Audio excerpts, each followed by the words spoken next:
ये है दुनिया की सबसे खतरनाक जगह, यानी राजस्थान के रेतीले इलाकों का बीहड़ माने थार डेजर्ट। ये भारत की राष्ट्रीय सुरक्षा की दृष्टि से सबसे संवेदनशील इलाका है, एन इंडो पाक बॉर्डर लाइन पर।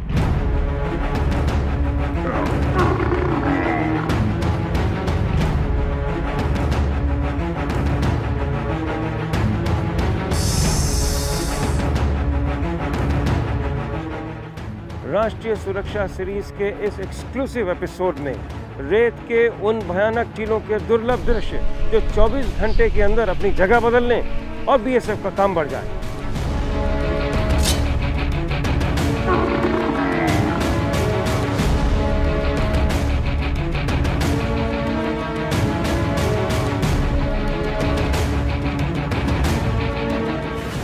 रेगिस्तान, और वो भी भयानक, जहां जीवन बहुत कठिन, दूर दूर तक कोई दूसरा नहीं। जो रेगिस्तान में रहते हैं वही जानते हैं हालात कैसे हैं इस वीराने में।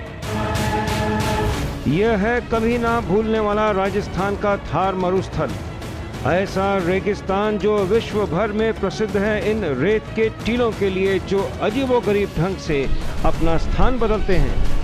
ये समुद्र की लहरों की तरह दिखने वाले और चलने वाले रेत के टीले बहुत ही अद्भुत हैं। और इन सब के साथ साथ थार रेगिस्तान में एक और अजूबा, खोई हुई सरस्वती नदी का शायद छुपा हुआ दरिया, तपती रेत के कुछ ही फीट नीचे मीठे पानी का अंबार, यह है थार। यह शिफ्टिंग सैंड ड्यून्स यानी कभी ना स्थिर रहने वाले थार रेगिस्तान के ये अजूबे रेत के टीले बहुत खतरनाक हैं। यहाँ हर कदम फूंक फूंक कर लेना होता है।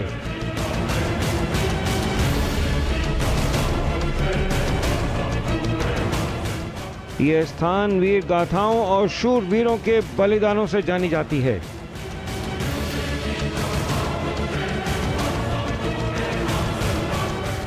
यहाँ पर कोई नहीं रहता सिवाय इन जियाले नौजवानों के, सीमा सुरक्षा बल के मस्तानों के।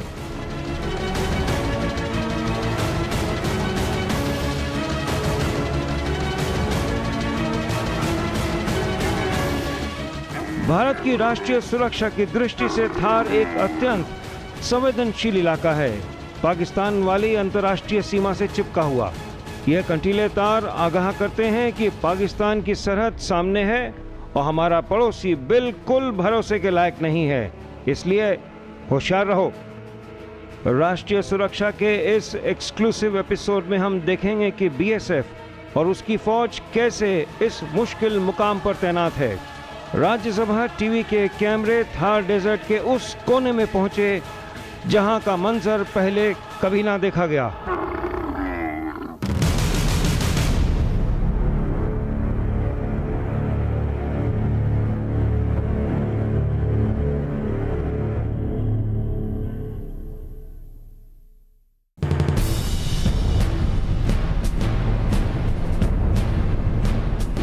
पहली मर्तबा और सिर्फ राज्यसभा टीवी पर थार के छुपे हुए छोर से सुनहरी रेत के अद्भुत नजारे। जैसे ही सूर्य की पहली किरण पड़े, थार की रेत सोने जैसी जगमगा उठे।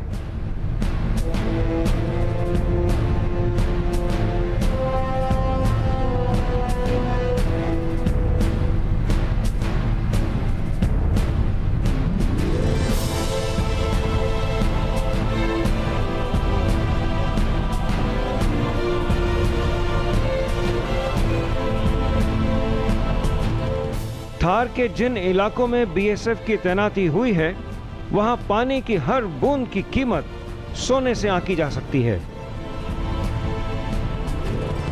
इस रेगिस्तान में पानी की कीमत हमसे ज़्यादा कोई नहीं जानता है, क्योंकि एक जवान को अपने साथ ड्यूटी के कम से कम 4 से 5 लीटर पानी ले जाना पड़ता है। इसके अलावा हमारा काम चलता नहीं सर। पानी मोस्ट इम्पोर्टेंट है यहाँ पे सर।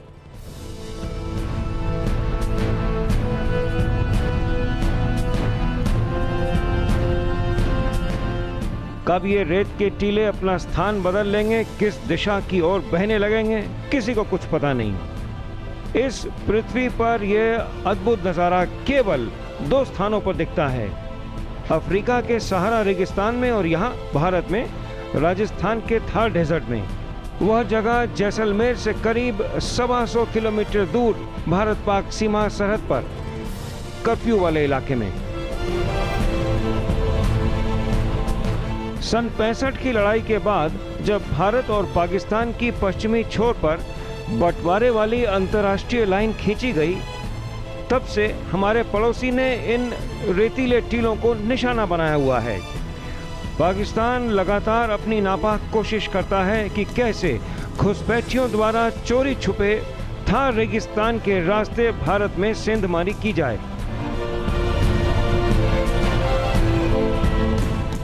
जब जब ये रेत के टीले अपनी तेज हवा के साथ अपना रुख बदलते हैं, तब तब बर्बादी का मंजर खड़ा हो जाता है। जमीन पर भारत पाकिस्तान की मालिकाना हक वाली निशानदेही कर रहे ये कंक्रीट से बने खंबे ढक जाते हैं।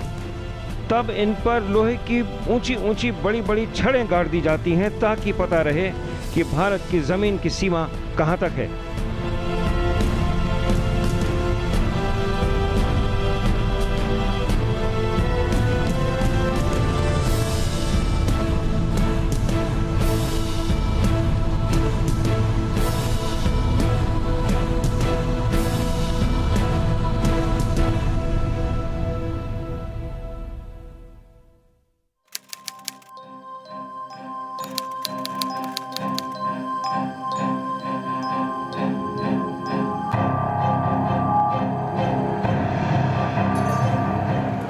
26/11 का वो दिन सबको याद है जब पाकिस्तान ने अपने आतंकवादियों को भेजकर मुंबई में कत्लेआम मचाया था।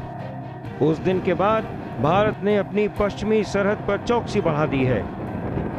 समस्या तब आई जब रेत के टीलों ने बॉर्डर पर लगी कंटीली तार वाली दीवार को करीब करीब ढक दिया।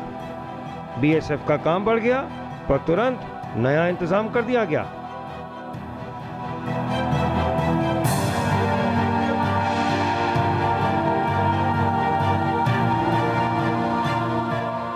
क्या इसकी खासियत है, आप जो बता रहे थे? ये सैंड ड्यून शिफ्टिंग नेचर के हैं। हाँ। ये अपनी हवा के चलने के कारण अपना स्थान बदलते रहते हैं। जैसे अभी उस दिशा से हवा आ रही है तो ये उस डायरेक्शन से उड़ के आगे बढ़ रहे हैं। जैसे इस डायरेक्शन में आपको मिट्टी गिरती हुई दिखाई दे रही है, ये एज से जो बिल्कुल मिट्टी गिरती हुई दिखाई दे रही है।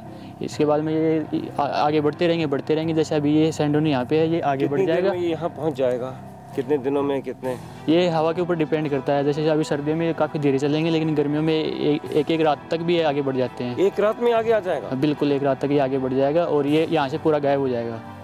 मतलब ये जो है फिर ये जगह यहाँ खाली हो जाएगी? यहाँ खाली हो जाएगी। जैसे अभी ये बीच में ये खाली है, वो ये स्थान यहाँ पे खाली हो जाएगा। ये अप है, वो आगे डाउन हो जाएगा। लेकिन इसका कोई निश्चित पैटर्न नहीं है। समुद्र की लहर की तरह दिखाई दे रहा है, इतनी स्पीड से ही है। ये कोई इसका कोई निश्चित पैटर्न नहीं है कि इस डायरेक्शन में खाली होगा, इस डायरेक्शन में जाएगा। ये कहीं भी जा सकता है, कहीं भी रुक सकता है। अभी कल की ही बात हो जब ये रेत का टीला ओरिजिनली यहाँ पर था, जैसे ही हवा का रुख तेज हुआ, रेत के टीले ने अपना स्थान बदल दिया।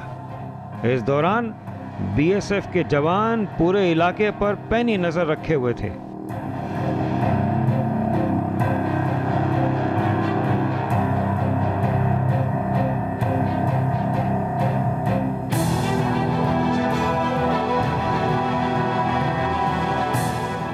जब आरएसटीवी की टीम थार रेगिस्तान में मौके पर थी, तब एक अत्यंत गोपनीय पोस्ट पर पाया कि रेत का एक खतरनाक टीला करीब करीब बीएसएफ की चौकी को ढकने की तैयारी में था। हमें बताया गया कि इस बीएसएफ पोस्ट के लिए नई सेफ जगह खोज ली गई है। इस इलाके को बीएसएफ ने राजस्थान फ्रंटियर का नाम दिया है, जिसमें बीकानेर, जोधपुर, जैसलमेर और बाड़मेर सेक्टर्स आते हैं। राजस्थान में पाकिस्तान से सटी अंतर्राष्ट्रीय सीमा करीब करीब 1200 किलोमीटर लंबी है। सरहदी क्षेत्र नोटिफाइड एरिया है, जिसका मतलब यह है कि बीएसएफ की इजाजत के बिना ना कोई आ सकता है और ना ही कोई जा सकता है।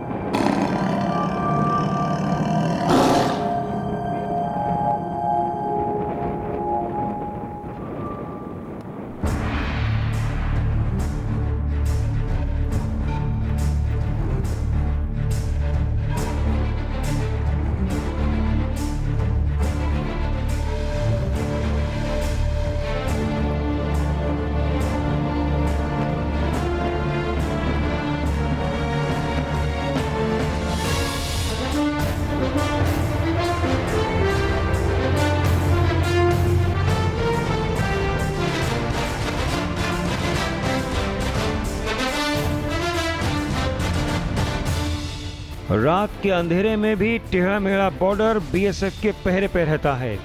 लगातार चौकसी बरती जाती है। ये ऊंट पर तैनात छोटी प्लेटून गश्त पर है और नजरे होशियार कि कोई घुसपैठ ना हो जाए।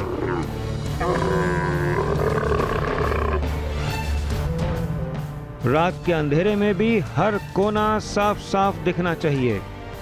बीएसएफ ने पूरी सरहद पर चकाचौंध करने वाली लाइट्स लगाई हैं।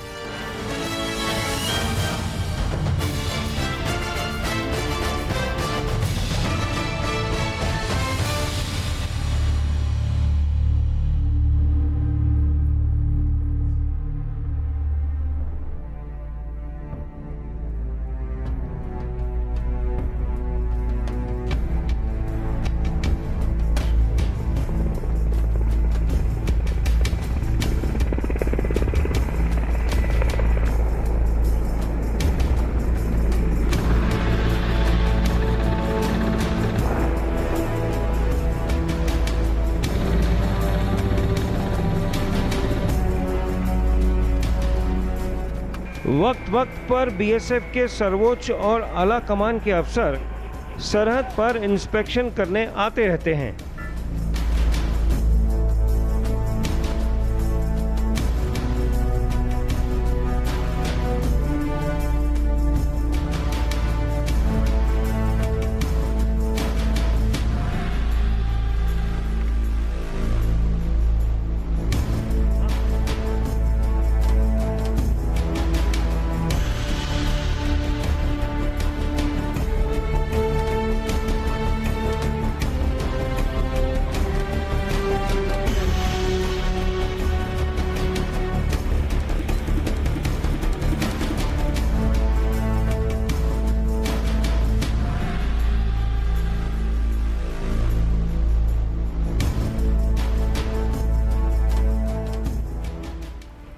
जितने भी तरह के क्लाइमेटिक कंडीशन होते हैं वैसी कोई भी कंडीशन नहीं है जिसमें कि बीएसएफ डिप्लॉयड ना हो। चाहे वो कश्मीर की बर्फीली पहाड़ियाँ हो, ऊंची चोटियाँ हो, या रन का मार्सी लैंड हो, बहुत ज़्यादा सैलिनिटी वाला एरिया हो। बिल्कुल अलग उसका ही है, जहाँ की ना कोई वेजिटेशन दिखता है, ना कोई आबादी दिखती है, ना कुछ भी दिखता है, पीने का पानी तक दुर्लभ है। और दूसरी तरफ देखिए आप राजस्थान का जो थार डेजर्ट है, जहाँ की दूर दूर तक कोई वेजिटेशन, कोई हरियाली कुछ नहीं दिखती, पानी की बहुत समस्या है। और जो सबसे बड़ी समस्या है टेम्परेचर वेरिएशन का, सर्दियों के दिनों में 0 से लेकर गर्मियों के दिनों में 50 डिग्री तक टेम्परेचर चला जाता है इस एरिया में। इस जगह पर भी जहाँ पर भी हम खड़े हैं 50 डिग्री का डिफरेंस है सर्दियों और गर्मियों में। और कैसे आप लोग इसको मई जून में कोप करते हैं, कैसे आप इसको झेलते हैं? देखिए, तो अप्रिशिएट करने वाली बात है बीएसएफ में कि इस फोर्स के जवान और ऑफिसर्स इतने ज़्यादा वेल ट्रेंड और मोटिवेटेड हैं कि वो किसी भी कठिनाई का सामना बड़ी आराम से, बिना किसी डिफ़िकल्टी महसूस किए वो उसका सामना कर लेते हैं।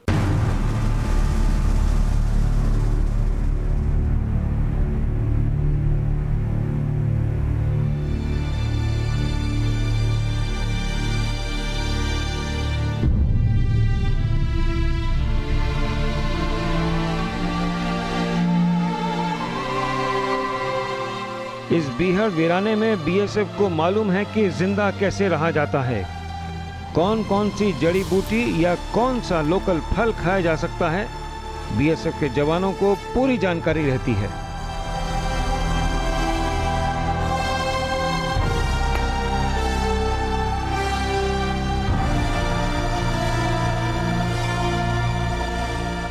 जिस तरह की ड्यूटी में लोगों को लगाया जाता है उस तरह की ड्यूटी करने के लिए उनको ट्रेनिंग भी दी जाती है। यहाँ के लोग सभी कमिटेड है अपनी ड्यूटी की ओर, सभी को इनके अंदर एक अजीब सा जज्बा है, इनके अंदर एक अजीब सी देशभक्ति की भावना है और इन्हें हमेशा लगता है कि जो मुझे टास्क दिया गया हमारा मोटो ही है जीवन पर्यंत कर्तव्य, और इसके बिल्कुल बखूबी इसको निभाते हैं, उसी हिसाब से रहते हैं, उसी हिसाब से ड्यूटी करते हैं।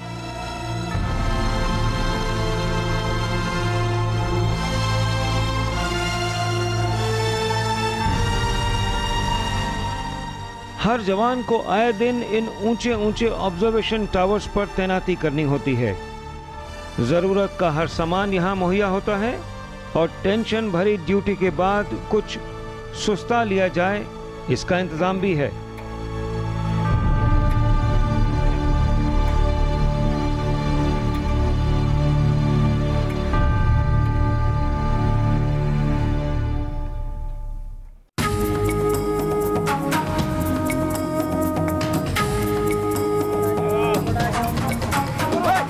कुछ और भी तरीके हैं, जैसे कि इस वीराने से छुटकारा पाने के लिए ये कबड्डी मैच जो 2 BOPs के दरमियान हुआ।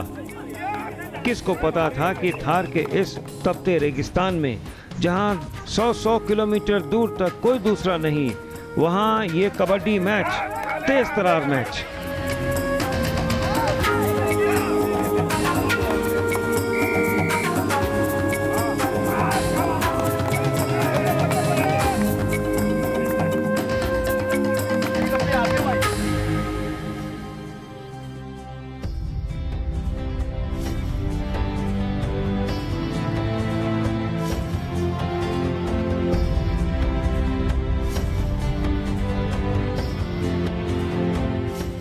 जवानों की बैरक्स आरामदेह बनाई गई हैं। कभी कभी तो जब तुरंत तैनाती के आदेश दिए जाते हैं, तब जल्दबाजी में जवान एक दूसरे की वर्दी पहन लेते हैं। भाई तेरा नाम क्या है? मेरा नाम कांस्टेबल हसरुद्दीन है। अरे अपनी नेम प्लेट तो देख, किसी वर्दी पहन ली भाई।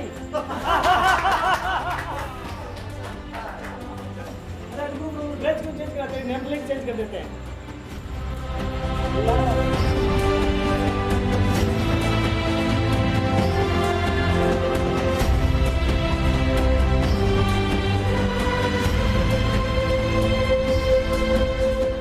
इस रेतीले इलाके में पैरों के निशान जल्द ही मिट जाते हैं और रेत पर चलना या गश्त लगाना थोड़ा मुश्किल हो जाता है। BSF ने इसका इलाज भी ढूंढ लिया है।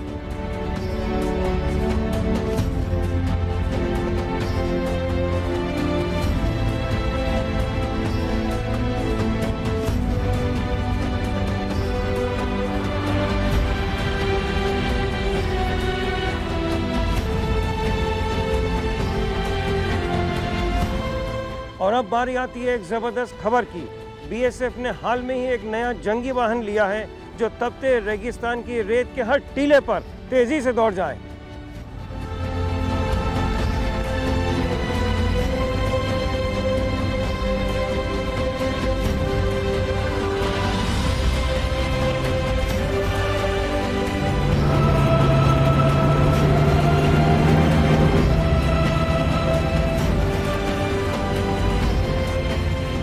और जब BSF के जवान इस तेज तरार बग्गी पर सवार हो जाते हैं तो उन्हें इलाके को डोमिनेट करने में कोई कठिनाई नहीं होती।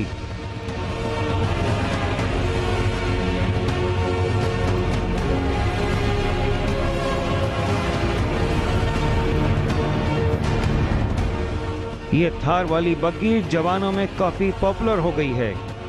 बहुत तेज भागती है, रेत के टीलों पर हवा से जैसे बातें करती हो।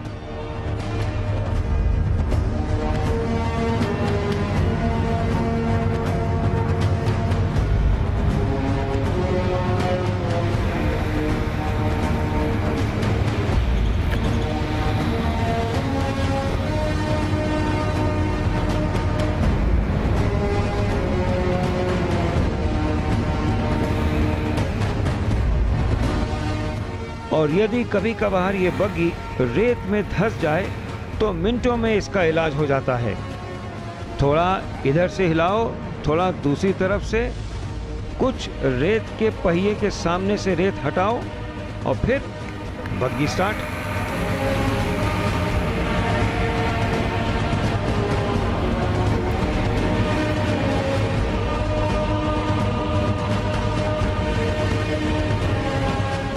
ये रेगिस्तान की बग्गी फिर हमें थार के उस छोर पर ले गई जिसे BSF के जवान अपनी जान पर खेलकर इस इलाके की हिफाजत करते हैं।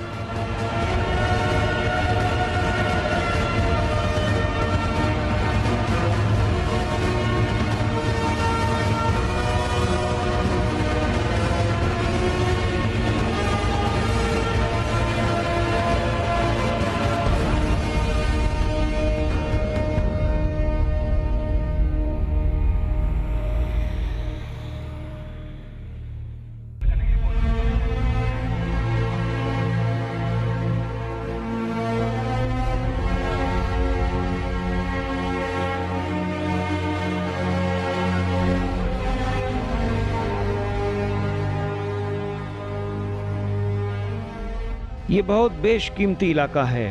थार के मरुस्थल के बीचों बीच एक गजब की हरियाली वाली पट्टी।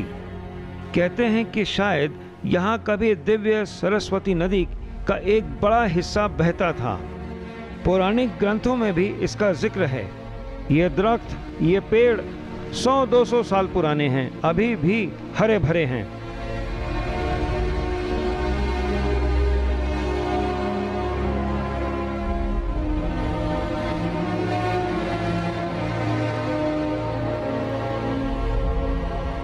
हर वो शख्स जो इलाके में पड़ने वाले गांव में रहता है, बीएसएफ उसकी पूरी जांच पड़ताल कर लेती है और वक्त वक्त पर हर तरह से मदद भी करती रहती है।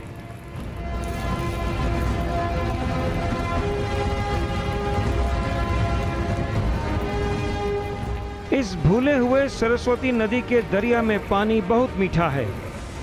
पास के गांव के लोग यहीं से अपने लिए पानी लेते हैं और बीएसएफ हर कदम पर उनके साथ रहती है।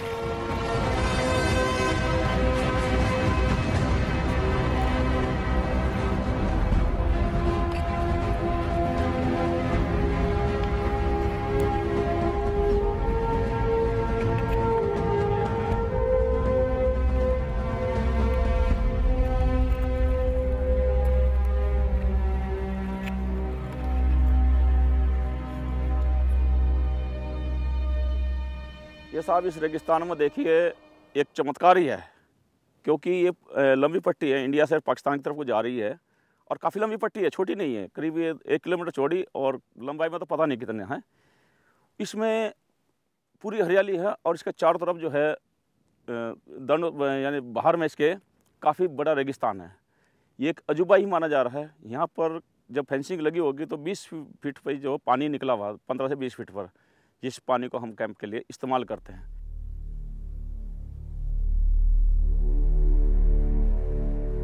बीएसएफ के लिए यह स्थान अत्यंत संवेदनशील है। पाकिस्तान से लगातार यहां सेंधमारी होती रहती है और सीमा सुरक्षा बल हर इंच पर पैनी नजर रखती है।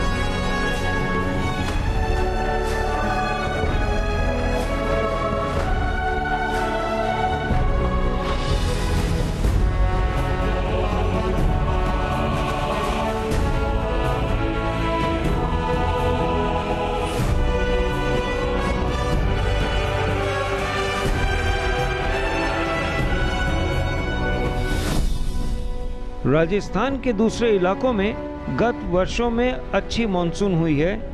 इसके माने हैं कि रेगिस्तान में हरियाली आ गई है।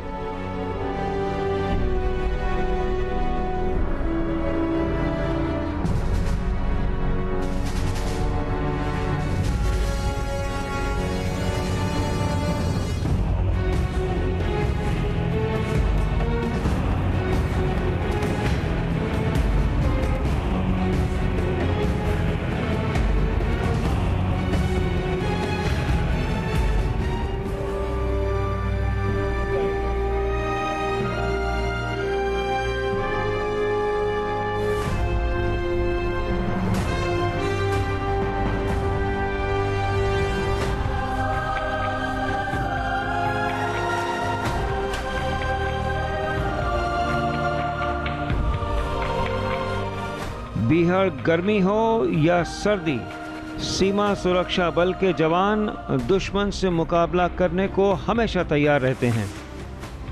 केंद्रीय गृह मंत्रालय से आदेश बड़े स्पष्ट हैं, चाहे कुछ भी हो जाए, सरहद की निगरानी में कभी कोई कमी नहीं होनी चाहिए।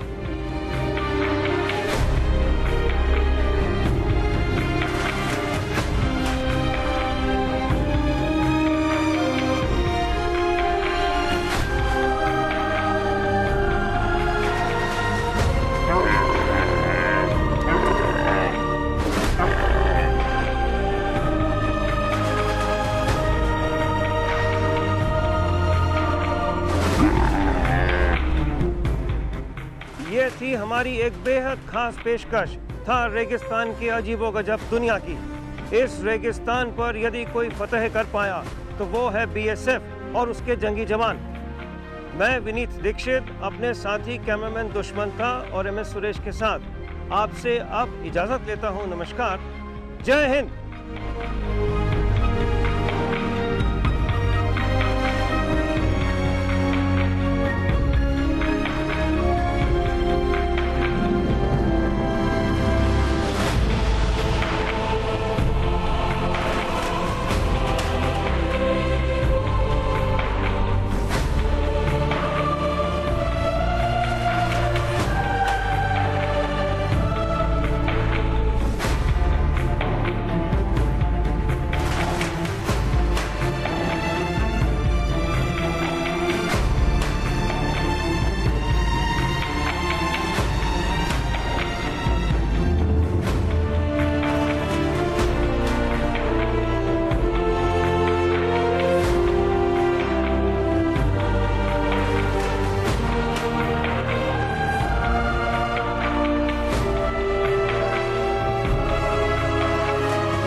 Thanks a lot, sir. Speaking to Rajya Sabha, it's been a pleasure.